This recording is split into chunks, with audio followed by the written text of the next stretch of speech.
Hello, I'm Mike Kepka, owner of Kepka House, and I welcome all of my fellow curious creatives out there joining us today. It's my pleasure to introduce to you Morgan Dye as the co-founder of Meraki Communications Group. For more than 15 years, she's been out there in the communication and marketing world, specializing in healthcare, transportation, social justice, and historic preservation. In a past life, she was the on-the-record spokesperson for Washington Metropolitan Area Transit Authority, otherwise known as Metro for most of us, and is very well versed, as you can imagine, in high pressure situations. She lives in Virginia with her wife and 5-year-old boy girl twins. Morgan, thank you so much for being on the show today.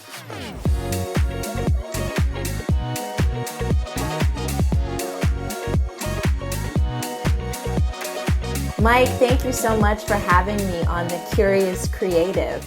I'm really excited, I think in particular, to talk about inclusive marketing and why it is so integral to company success. A lot of people want to cut out marketing, but you cannot reach your full potential, I believe, if you don't prioritize inclusive marketing. How long has Meraki been around? And can you tell me exactly where you were when you started it? Did you write your ideas down on a napkin, or how did it actually come about? So we started Meraki 5 years ago, and I think the story of Meraki probably starts 2 years before that. My business partners, Alex Borisov and Tori Hairston, we were in a bar, we were at happy hour, and we were talking about how can we build some more autonomy in the work we do, both in clients and issue area focus. And a couple of drinks in, I think we all realized the only way to really do that is to create our own agency. And that's what we did. The name Meraki came a bit later, but the concept of doing inclusive marketing happened in that bar. And it sounds like you guys kind of came from a different place and sort of put your strengths together, right? You were a public information officer, and your colleagues, a veteran, and your other colleague. Right. So Tori is another Black woman. Her background is more in brand development. Alex is a Army veteran, and he was a public information officer. So he has media relations experience, but transitioned into more integrated campaigns after leaving the military. And my background is almost exclusively in traditional earned media PR and crisis communication. So we've come together. We are a full service marketing communications firm, and obviously there's more than just the three of our expertise that come to bear for our clients. We about a dozen employees at this point. Now, when we talked the other day, you made a big point of telling me how your business specialized in inclusivity, right? Can you tell me what being an inclusive business is? And I think from the standpoint of marketing, how does that relate to an audience you're trying to capture and be authentic with, right? I think it's important who you're putting in front of your strategies. Absolutely. I love the way you asked that question too, because you made it broader than just a comms firm. Like, what does an inclusive business look like?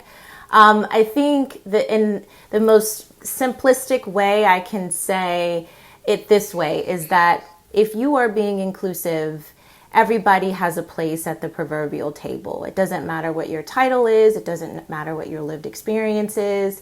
Everybody has a perspective that's worth sharing and listening to. And as that is borne out in the work we do, our company itself, the people that work here, everybody has a voice. So that's where we start. And then when we transition that into the work we do, when we meet clients, we don't want to just talk to the C-suite when we're building a campaign. We want to understand, like, at every level, what are we trying to achieve? I want to hear from your junior level people what we're trying to achieve, just like I want to hear from leadership. And then that trickles down to the audiences that we're trying to connect with.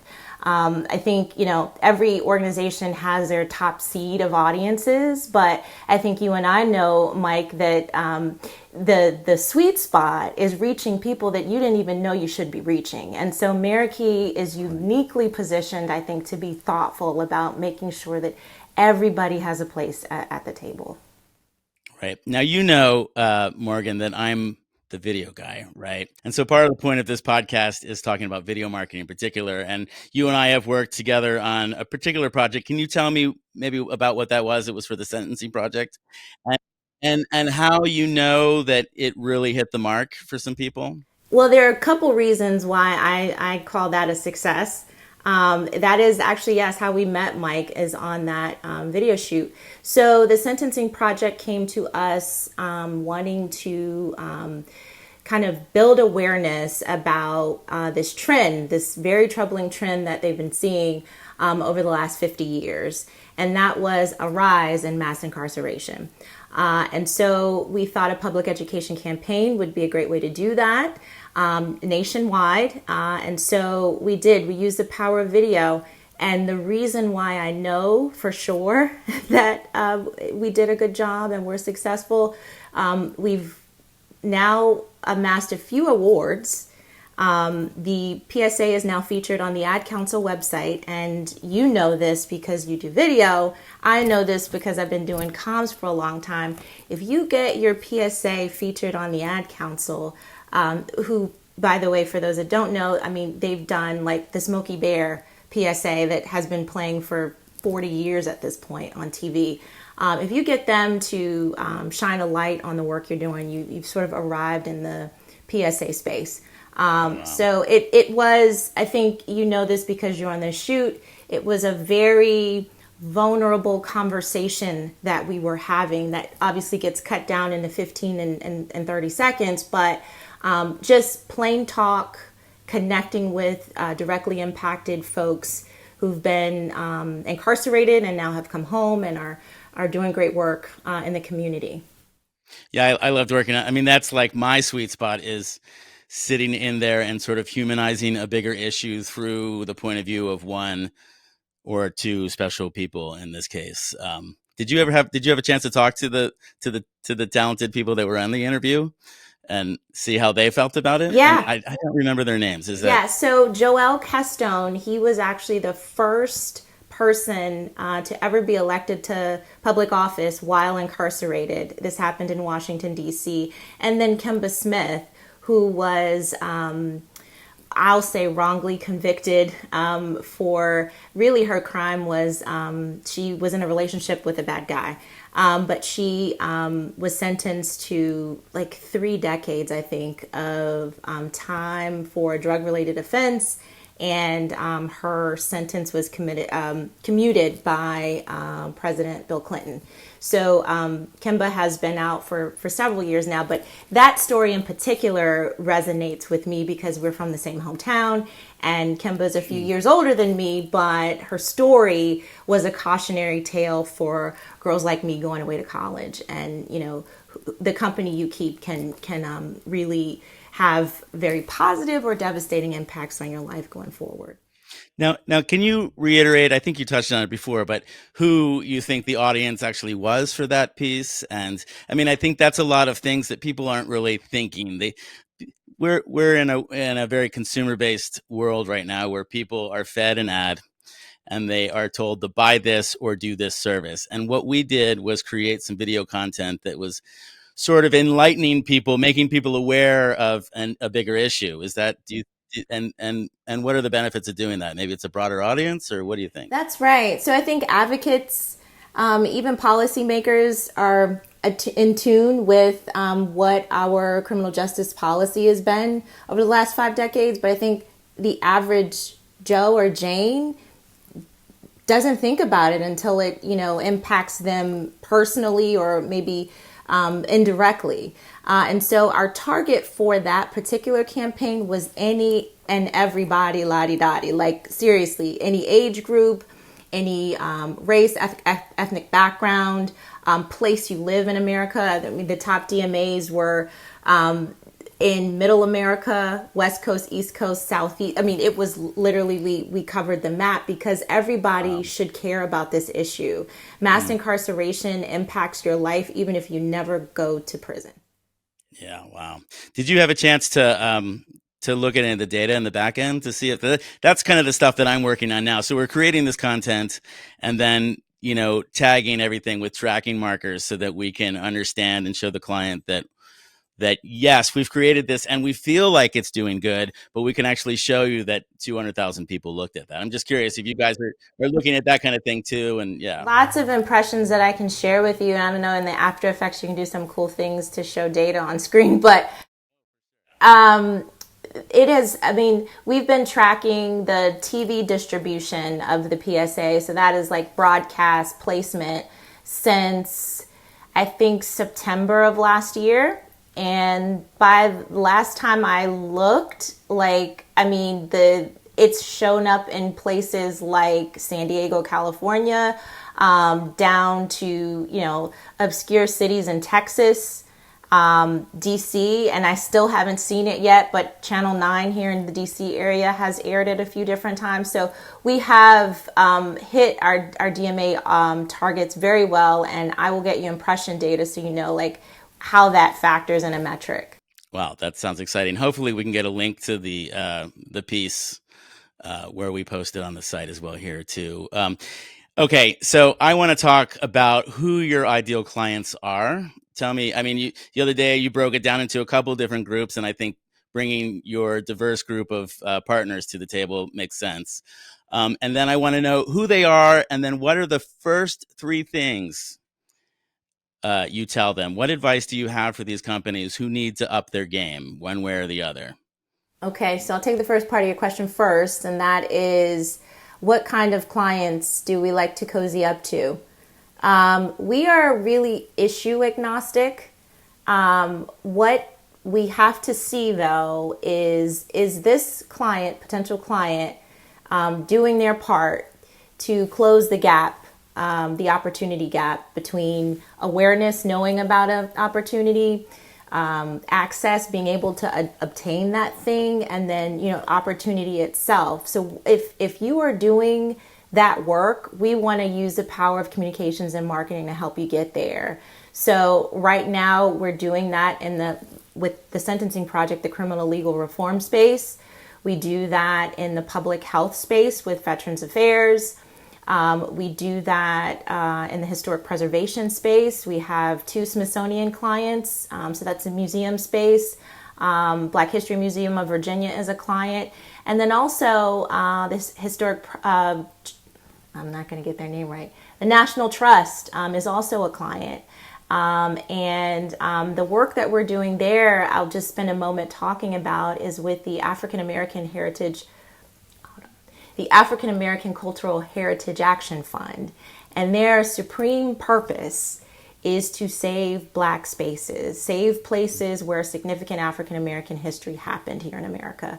And so you can see, Mike, that these industries, issues are disparate, but the unifying thread in all of them is that we are using the power of inclusive communications and marketing to close opportunity gaps that exist. And they exist. We all know they exist. When you're meeting with a client for the first time, how do you go about evaluating what their needs are, right? I mean, I'm sure they have an idea of what they are, but you're the expert coming to them saying, I really think you need to do this. What are the top 3 things you usually do to let people know that you can help them up their game? Well, before we even sit down to have that conversation, there's a lot of listening that we do because we want to understand what their operational goals are, not their communications goals. That's what we do, but how can we use the power of communications to help you advance your mission, your cause, your objectives? I think there are a couple of things that we look at to make sure we're a good fit when we're having that listening session, and that is what kind of impact are you creating today? Is it in a space that we think is a gap? In a good space that we think, because there are a lot of gaps, but we don't want to fill the bad ones. And then I think there has to be an openness to, our profession. There has to be, you have to understand in some way the value. And of course, we're going to demonstrate the value in our engagement, but at the outset, because there is a vulnerability, I think, that is required to do inclusive communications. You've got to be honest, and there's vulnerability in honesty. Same with being creative. There is a vulnerability there. And so we need to make sure that the clients are open to that place that we may have to take them in order to make an authentic connection with their audiences. Morgan, how are you getting your leads for new clients? Is it word of mouth, or are you doing something more sophisticated these days? Or is it multi-tiered? Like we're all working in different angles, right? That's right. That's right. I will say, because I mentioned at the top, we've been around for about 5 years. We're probably 3 years in earnest with, a robust client portfolio. For the first couple years, it was completely word of mouth. We used our existing network and said, "Hey, we're doing this thing. Let us know if we can help you." And a couple of those, and then they tell somebody, "Wow, Meraki really showed out for us. You should consider them." So it started with word of mouth, really. Again, in our personal networks, just people we know. And I think in the last year or so, we've been a lot more intentional. I think particularly on the federal government and state government side, to do some, kind of lead generation research, because those opportunities are longer lead and there's a lot of steps you have. It's not just, yes, I want to hire you. They have to go through a whole bidding process. And so I think being very intentional about having good partners. We're very small, and to do government work, you've got to have some past performance. So we're partnered with some larger firms like Ogilvy and Guidehouse, and so that has kind of helped us, by association. I wanted to talk about meeting your clients and then trying to understand their goals. You told me that listening was a large part of your vetting process or sign-on process. But then once you've done that and understood what it is, I guess you had mentioned earlier, you had mentioned KPI. One, can you tell me what a KPI is? And how you know or are able to convey that you have reached your KPIs with your client. Does that make sense? Yes, it does. So KPI is an acronym for Key Performance Indicator. It's just a measure of success. And it's really important that everybody agree on that, has shared meaning about what success looks like before we even get started. So depending on what tactics or mix of tactics that we're going to use to meet our goals, there will be a KPI aligned with each of those tactics. So for video, a KPI, a key performance indicator, could be views, how many people watched the video. And the client may say, I need no less than 10,000 views or this is not worth my investment. So we got to get clear on that expectation before we promise that we can answer the mail. I don't know if you want another example of a tactic, but I just use video because that's what you know. No, sure, absolutely. I'd like to know more about reaching your goals for your client. I think that's the point of that, right? So, if it's an earned media campaign where we're doing a lot of public relations, that KPI is very different. We want to understand who we're trying to reach, what messages resonate most with them, and where do they live and play. And that's how we decide, what media markets are we going to target, what reporters are going to, in earnest cover this news in the way that we want them to. And the impressions or the number of eyeballs on that piece of news is in a large part dictated by where the news outlets rank. And so, a Washington Post has a lot more reach in terms of numbers of people that view that outlet than maybe the Richmond Times-Dispatch, which is a smaller media market. And so, I think it's really important, the nuance. It's not about necessarily the number of people that were reached. A lot of times for our clients, they care about where the right people reach. Yeah, I bet that's important.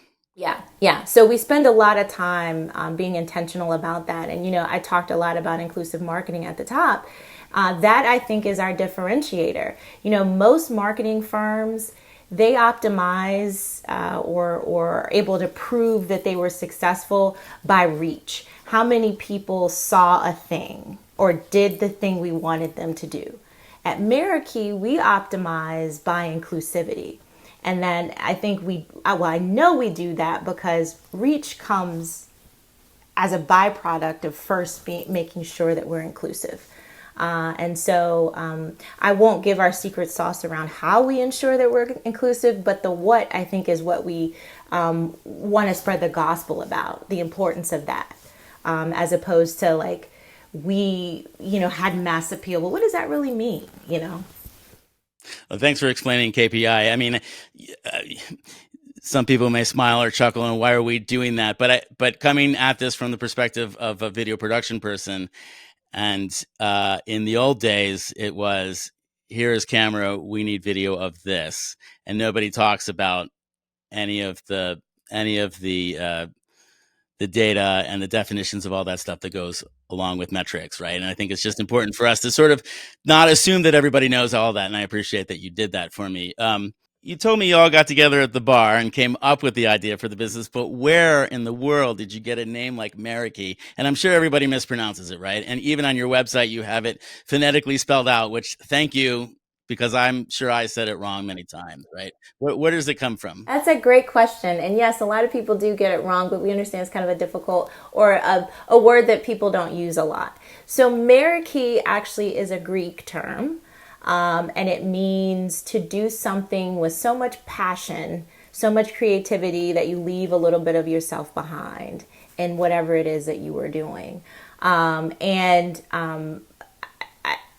don't want to take for granted that people know this, but you might know this, Mike.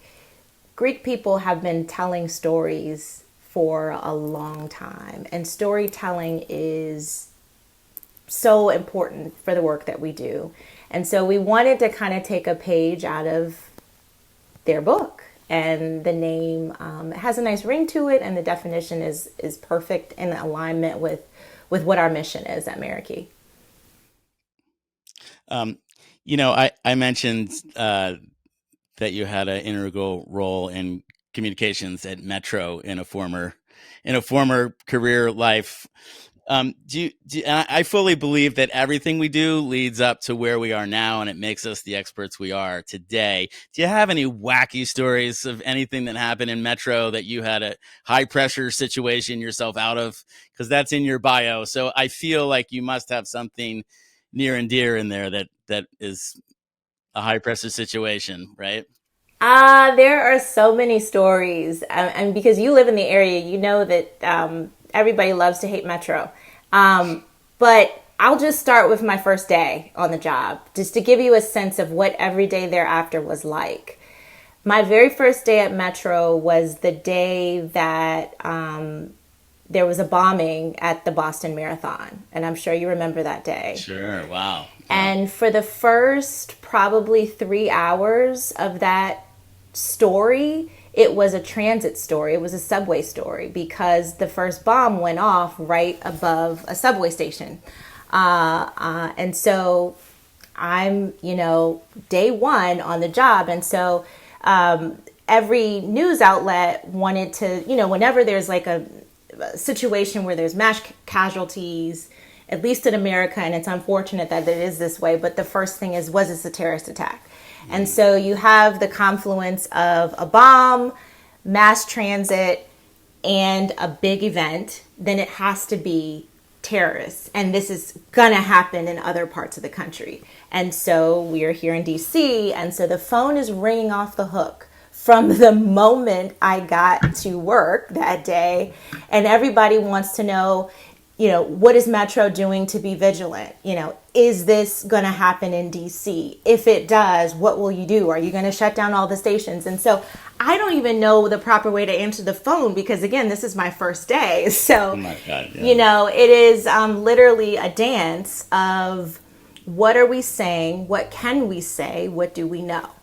And prior to that job, I did similar work in the aviation space. So it wasn't that I was a complete novice to dealing with crisis communications, but it's just like, I don't know how Metro talks about itself yet. I haven't had that meeting yet. Oh, that's so stressful. How do those kind of experiences relate to how you manage client portfolios today? Yeah, so I'm happy to say that right now we don't have a lot of crisis communications clients. Like they didn't come to us for that solution, but we need to build that into every engagement that we do because we never know what is around the corner, right? I think something that a boss told me really early in my career as it relates to crisis that you know, I use it in my real life. I use it, at home as well as at work. Is if it if you could say it yesterday, you can say it today. Because in a crisis, high pressure situation, I think the biggest thing is you're worried about saying the wrong thing. We don't want to create more panic. But if something was true yesterday, that's where we start. And so I think there is something to fill the space until you get more information and you can share more. I think the other thing is to just try to keep perspective. If you have a solutions oriented approach to your communications, I think that creates some calm in the midst of chaos. Yeah, and I just, I think in the medical profession, they say this, just don't do any more harm. Oh, that makes sense. One of the things I'm interested in transitioning my company to this data-driven stuff with video is I'm really looking forward to being a part of the conversation at the table with the client. I think that's something that it's clear that you're really good at, right? You're evaluating what clients' needs are and you're delivering based on what their goals are and also basing that probably on what you think their goals should be, right? And for me, I think that feels really empowering and I just can't wait to get in there and start just being a part of that, right? Feeling like I am a contributor to the team and am going to make the organization a better place after I've done my job, right? And people are always trying to make guarantees in this world, and sometimes there are, and sometimes there aren't guarantees. But I think the idea that we're trying to get there by having some tried and true quantifiable data behind it, and also all these expertise in storytelling, like and picking up that phone on your first day, how scary that is, really something, right? And it certainly makes me think that you're more qualified for what you're doing now than Oh, anything yeah. else by having those experiences. Um, so Morgan, thanks for being my guinea pig. I'm hoping that you'll come back on the show in a couple of months after I've established myself a little bit more. um, I'd be happy to, for And, sure. This is I look great. forward to part two of our conversation in the future. For our listeners out there, thanks again for listening to myself and Morgan. Please look up Meraki Communications. And if you need to talk video, it's Mike Kepka at kepkahouse.com. We'll see you on the other side, Morgan. All right. Thank you so much for having me, Mike. Take care, everybody out there.